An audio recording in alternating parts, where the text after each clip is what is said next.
China's influence on the world is truly global. Most major cities like here in London have a Chinatown, and the US is no different. There are an estimated 5 million Chinese people living in the States.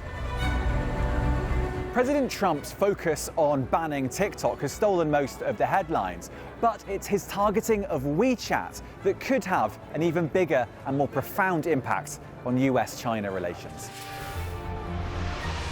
That's because WeChat, that came onto the scene in 2011, has morphed into a colossus.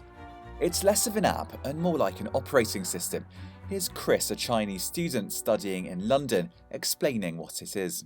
You can find out where have hospitals, where have the restaurant, anything like that. This one you can buy movie tickets. This one you can book in restaurants. This one you can book in hotel.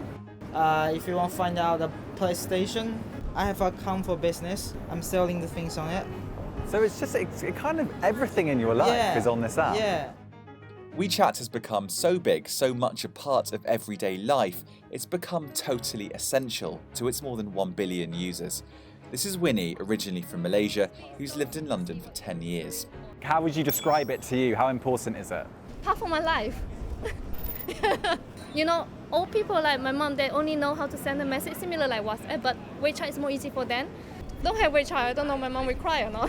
Your mum would cry? Yes. And then it's the family connection, like home feeling. If I don't have this, like I feel lonely.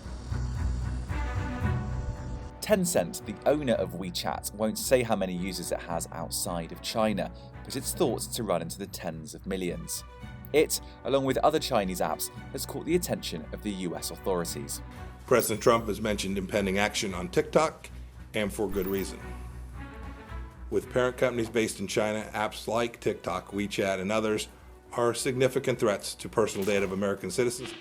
TikTok is a very different beast to WeChat. To start with, TikTok says that it doesn't actually hold any of its data inside China, and it would never give that data to the Chinese government. Many security experts, though, believe that it's WeChat that holds a much greater security risk.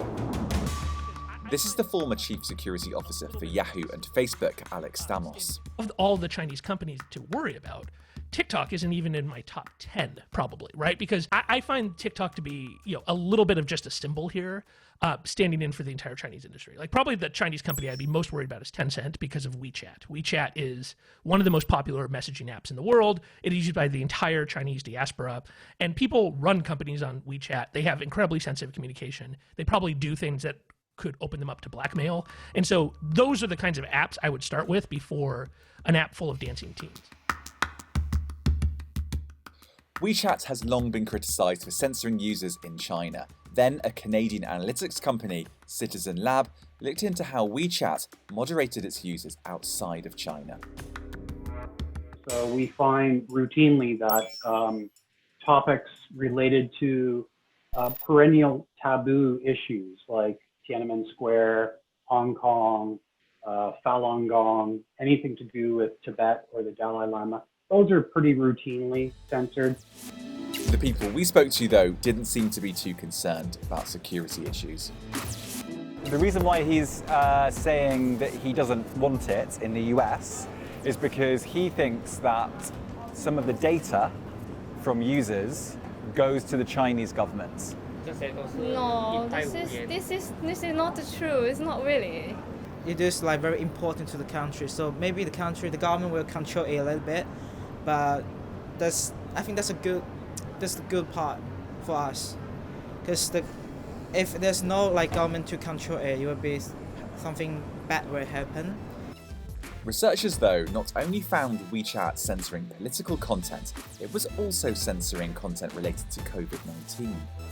We looked in particular at censorship around COVID and found that discussions about the pandemic very early on were censored, which is highly significant because, of course, physicians who were on the front lines, who were warning about the pandemic even before it had a name, had their communications censored. Tencent deny this and told BBC Click that all content shared among international users of WeChat is private.